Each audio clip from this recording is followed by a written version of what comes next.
Olá, você está no canal Os Federais do Ensino Papo de Trânsito e o papo de hoje é sobre aquela dúvida que sempre gera polêmica, né? Escapamento modificado, mais barulhento, isso dá multa? E se dá, quando exatamente? Bom, hoje a gente vai tirar essa história a limpo de uma vez por todas. E para não ter nenhum tipo de eu acho que, a gente vai direto na fonte oficial, o Manual Brasileiro de Fiscalização de Trânsito. É esse documento aqui que os agentes de trânsito usam no dia a dia. Então, vamos ver o que ele diz preto no branco.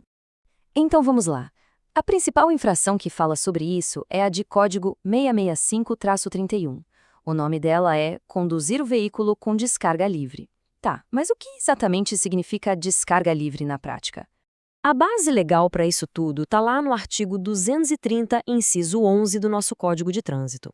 O texto completo fala em descarga livre ou silenciador do motor deficiente, deficiente ou simplesmente inoperante.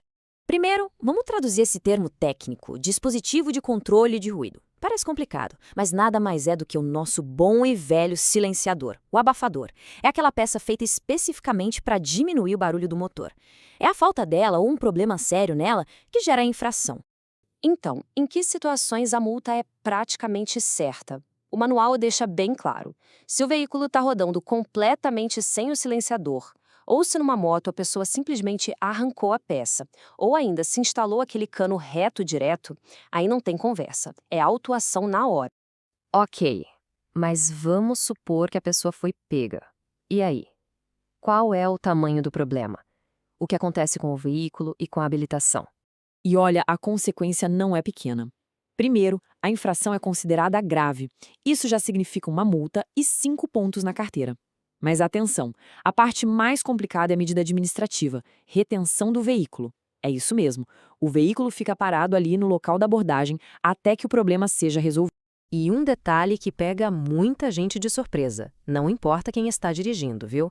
A responsabilidade, ou seja, os pontos na carteira e a obrigação de pagar a multa caem sempre nas costas do proprietário do veículo. Certo, a gente já falou bastante sobre o que é proibido, mas isso quer dizer que ninguém pode mexer no escapamento? Que é impossível fazer uma troca? Calma, vamos ver agora o que a lei permite. Essa é a grande dúvida, né? A pessoa quer instalar um escapamento esportivo com um ronco diferente ou simplesmente precisa trocar a peça original que estragou. Será que pode? A resposta não é um simples não. E aqui está o pulo do gato. O manual orienta o agente a não autuar se a troca for por um sistema similar. E para ser considerado similar, ele precisa atender a alguns critérios, como respeitar os limites de emissão de gases. Mas o mais importante de tudo, a regra de ouro é esta: a peça nova precisa ter a certificação do Inmetro. Esse selo é a sua garantia.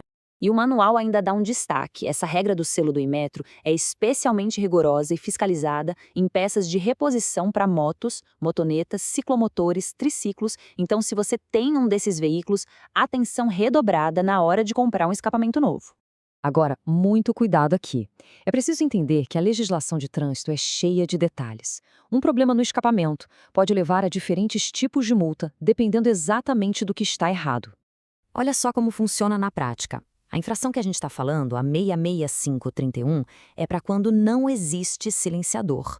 Ponto. Agora, se o silenciador está lá, mas está furado, quebrado, ineficiente, aí a infração já é outra, a 665-32. E se o escapamento não for original e não tiver o selo do Inmetro, bingo! Outra infração, a 66450. Cada caso é um caso.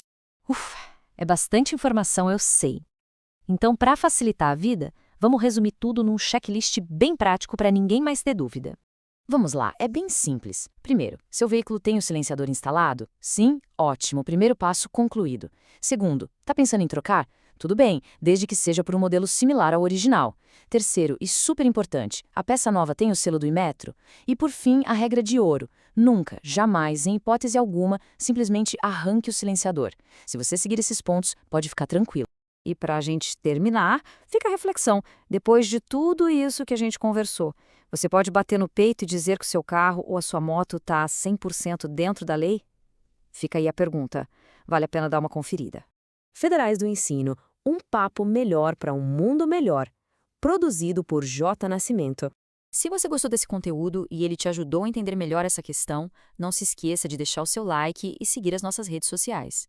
E para entrar em contato, É só mandar um e-mail para federaisdoensino.papodetransito@gmail.com.